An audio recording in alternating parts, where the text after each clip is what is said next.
अब देखते हैं तीसरे पार्ट में कि गुप्त वंश। गुप्त वंश के बारे में कुछ जानते हैं कि भाई इसका संस्थापक कौन है। इसका संस्थापक या पहला शासक श्रीगुप्त, जबकि इसका वास्तविक संस्थापक चंद्रगुप्त प्रथम था, जो इस श्रीगुप्त के पुत्र घटोत्कच का पुत्र था। अर्थात इसने अपने आप को महासामंत से महाराज की उपाधि तक या महाराज की उपाधि धारण करके स्वयं को एक स्वतंत्र शासक के रूप में स्थापित कर चुका है। राजधानी गुप्तों की राजधानी पाटलिपुत्र में है और इस वंश का अंतिम शासक विष्णुगुप्त। अब देखते हैं कि इस गुप्त वंश को भारतीय इतिहास का स्वर्णकाल कहा जाता है। किस संदर्भ में कहा जाता है?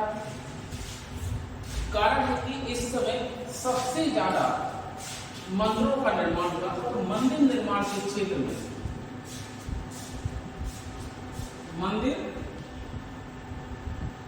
निर्माण के क्षेत्र में इसे भारतीय इतिहास का स्वर्णकाल कहा जाता है। और इस वंश ने ही पहली बार स्वर्ण सिक्के सबसे ज्यादा मात्रा में जारी किए, यानी कि सर्वाधिक मात्रा में स्वर्ण सिक्के इसने जारी किए थे। अगर सर्वाधिक शुद्ध सोने के सिक्के अगर पूछे जाए तो कुषाण वंश ने जारी किया। और सबसे पहला स्वर्ण सिक्का किसने जारी किया था? कुजुल-कट्ट शासक। अब देखते हैं कि गुप्त शासक चंद्रगुप्त प्रथम की कोई उपाधि, क्या कोई उपलब्धि है? इसने एक नया संवत चलाया था जिसे कहते हैं गुप्त संवत। गुप्त संवत चलाया। और ये गुप्त संवत कब चलाया था? 319 एडी में चला। एक उपलब्धि और है कि इसका विवाह जो है लिच्छवी राजकुमारी कुमार देवी से हुआ था। किससे हुआ था? तो इसकी पत्नी जो है कुमार देवी। और किस वंश से है? लिच्छवी राजकुमारी। अब देखिए, इसी लिच्छवी राजकुमारी से उत्पन्न पुत्र था समुद्रगुप्त, जिसका बचपन का नाम था कांच।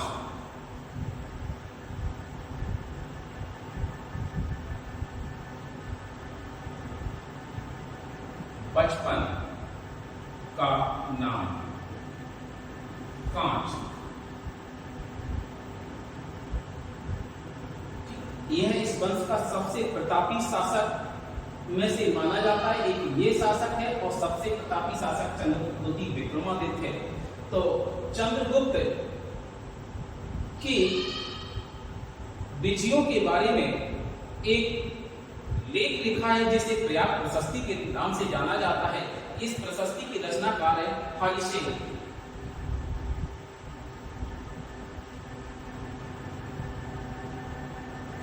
और इस प्रशस्ति में बताया गया है कि इसने सर्वप्रथम 9 शासकों को, आर्यावर्त के शासकों को पराजित किया था और 12 दक्षिणावर्त के शासकों को पराजित किया। तो कितने हैं इसी में बताया गया? 9 आर्यावर्त के और 12 दक्षिणावर्त के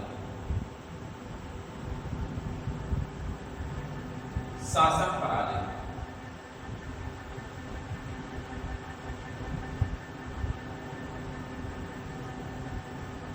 अब देखिए, समुद्रगुप्त जो है इसे एक और नाम से जाना जाता है। इसे कहा जाता है भारत का नेपोलियन। क्या कहा जाता है? भारत का नेपोलियन।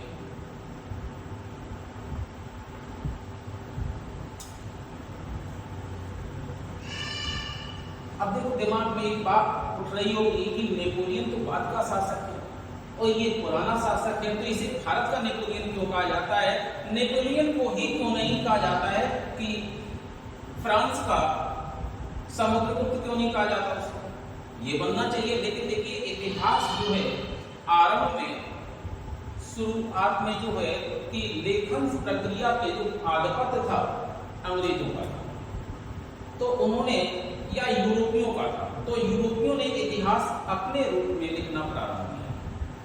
जैसे कि कहा जाता है कि चाणक्य को आपने सुना होगा कि भारत का मैकियावेली, जबकि मैकियावेली उसके बहुत बाद में पैदा हुआ था और चाणक्य बहुत पहले पैदा हुए थे।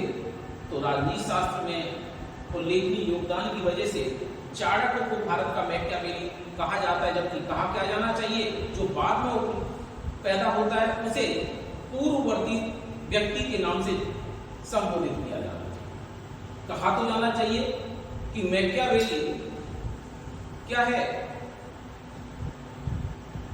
भारत का क्या कहते हैं, यूरोप का चाणक्य है, लेकिन कहा क्या जाता है? चाणक्य को कहा जाता है भारत का मैकियावेली। ऐसे ही इसे कहा जाता है भारत का नेपोलियन, जबकि कहा क्या जाना चाहिए? नेपोलियन को फ्रांस का समुद्रगुप्त कहा जाना चाहिए। अब देखते हैं उपाधि। समुद्रगुप्त की जो उपाधि है, कविराज या व्याघ्रराज या परम भागवत। अब देखिए ये शासक जो है बीड़ा बजाने में बहुत ही निपुण था। बीड़ा बजाने में निपुण। अक्सर ये क्वेश्चन पूछा जाता है। और देखिए चूंकि ये कुमार देवी का बेटा था, इसलिए ये अपने आप को लिच्छवी दौहित्र कह करके ही संबोधित करता और गौरवान्वित महसूस करता है। क्या कहलाता है ये? लिच्छवी दौहित्र।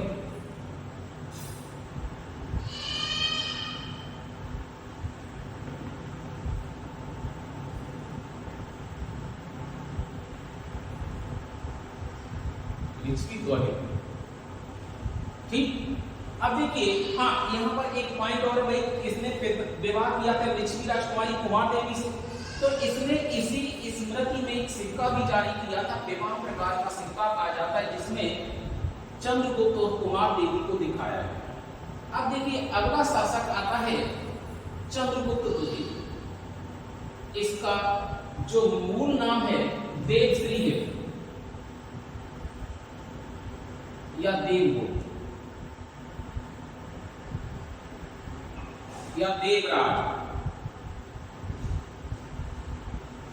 इसके नाम मिलते हैं। इसने उपाधि विक्रमादित्य, परम भागवत और शाकाहारी की भी थी। इसके समय चीनी यात्री फाइयान आया था। इसने पहली बार चांदी का सिक्का जारी किया था। अब ये चांदी का सिक्का शक शासक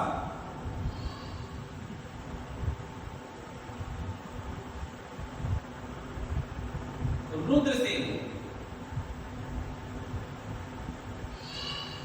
तृतीय को पराजित कर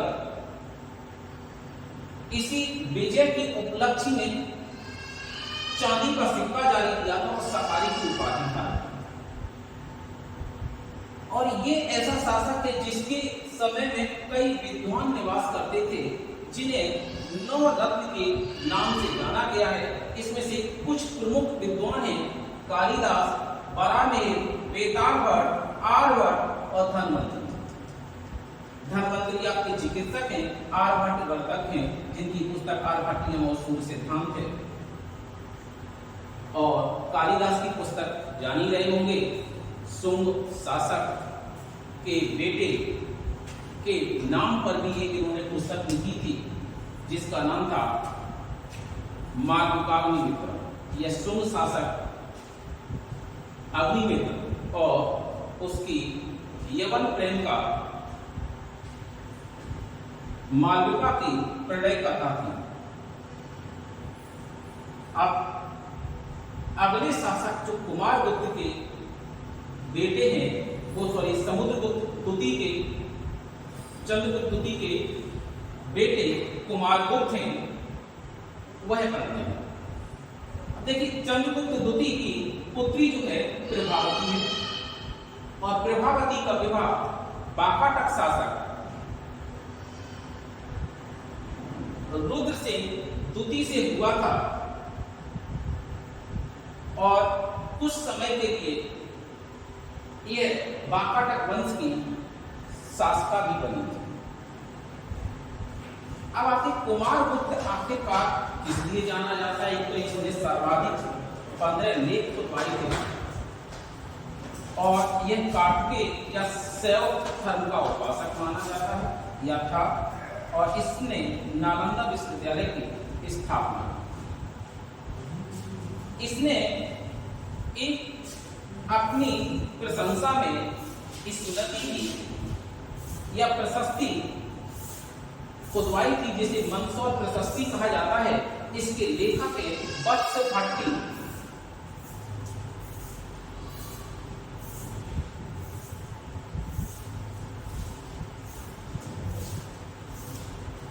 अब इसके बाद आते हैं अगले शासक स्कंद जिसकी उपाधि शक्रादित्य है और इसने पूर्ण आक्रमण का सामना किया था। इसका उल्लेख भीतरी लेख में है कि हुड़ आक्रमण का पहली बार सामना किस शासक ने किया तो गुप्त शासक स्कंदगुप्त ने। अब देखिए एक और शासक का नाम होता है भानुगुप्त जिसका उल्लेख एक लेख में है एरर लेख और इस एरर लेख में एक और जानकारी है कि सती प्रथा का पहला अभिलेखी साक्ष्य है और इसमें देखिए पूछा जाता है कि यह सती होने वाली जो महिला थी वो किसकी पत्नी थी तो भानुगुप्त के सेनापति गोपराज थे उनकी पत्नी इसमें सती हो जाती है क्योंकि गोपराज की मृत्यु होने पर यह इस काल में कुछ बने हुए प्रमुख मंदिर जैसे कि तिगवा का विष्णु मंदिर जो कि मध्य प्रदेश के जबलपुर में स्थित है और नागौद मध्य प्रदेश के नागौद में शिव भगवान शिव के दो मंदिर हैं उमरा का शिव मंदिर और खोप का शिव मंदिर दोनों एमपी के नागौद में स्थित है और देवगढ़ का दशावतार मंदिर उत्तर प्रदेश के ललितपुर जिले में स्थित है और छत्तीसगढ़ के सिरपुर में लक्ष्मण का मंदिर नचना कोठार का पार्वती मंदिर ये मध्य प्रदेश के पन्ना जिले में स्थित है और जबकि आपके यूपी में भी भीतरगांव का मंदिर कानपुर में स्थित है।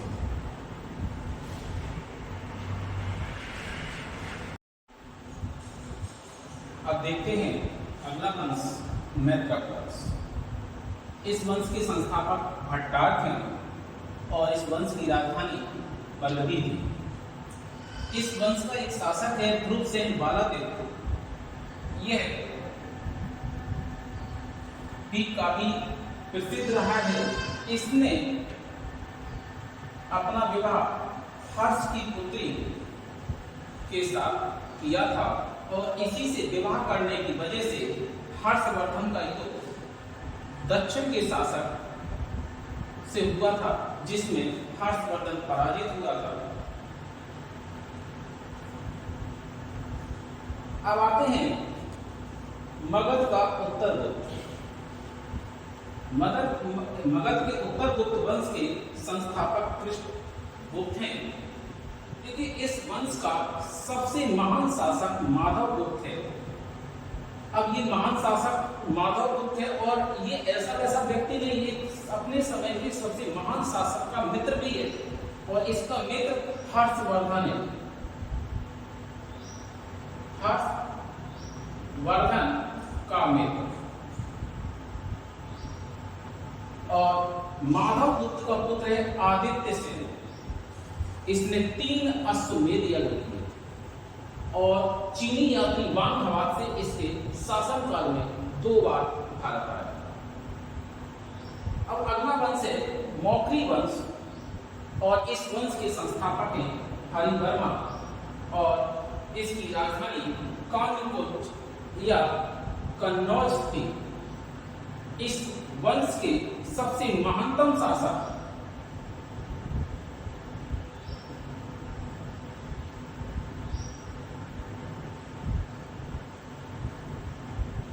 ईशान वर्मन, जबकि अंतिम शासक ग्रहवर्मन है जिसका विवाह राजश्री से हुआ था। यह राजश्री कौन थी? यह हर्ष वर्धन या राजवर्धन की बहन थी।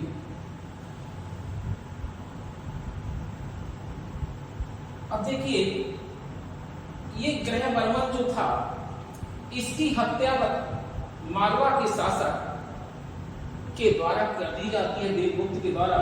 और जब इसका पता इसके भाई राजवर्धन को पता चलता है तो राजवर्धन उस देवगुप्त की हत्या कर देता है। और अब प्रतिशोध में देवगुप्त का मित्र जो गौड़ का शासक शशांक है वो राजवर्धन की हत्या। अब इस स्थिति में सिंहनाथ जो थानेश्वर के सेनापति थे उस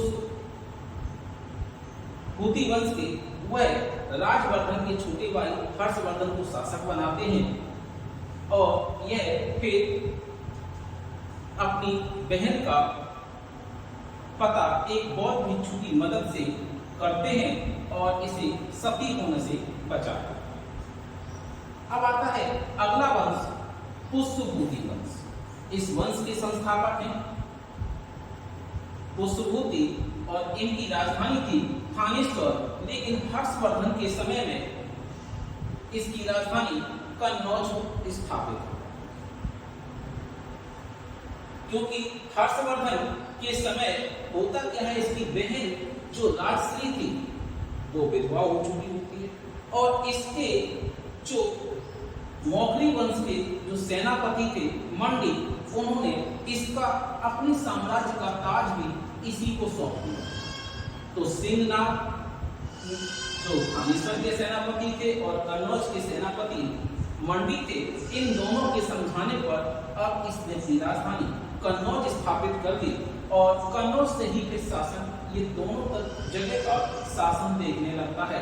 तो इस प्रकार से कन्नौज भी इसी के अधीन आ जाता है। तो मौखरी वंश और पुष्यभूति वंश पर एक ही वंश का आधिपत्य हो जाता है।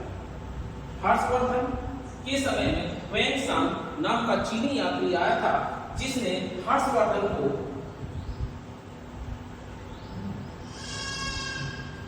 शिलादित्य कहा।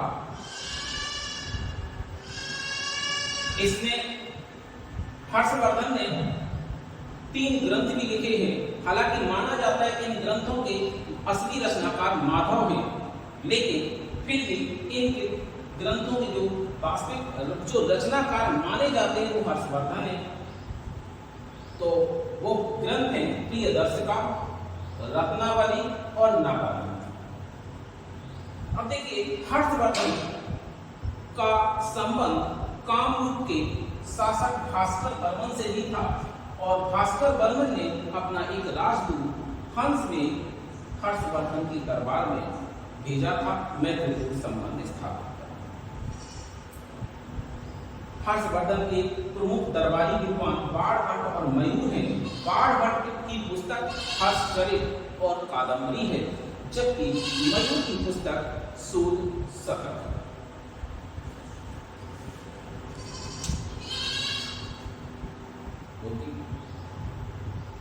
देखिए, अगर आप लोगों को हमारे वीडियो पसंद आ रहे हैं तो कृपया करके इसे लाइक, शेयर और सब्सक्राइब जरूर करें, जिससे कि हमें भी वीडियो बनाने में थोड़ा प्रोत्साहन मिले। और साथ ही साथ अगर अच्छी क्लास है तो आप तक समय पर यह क्लास पहुंच सके।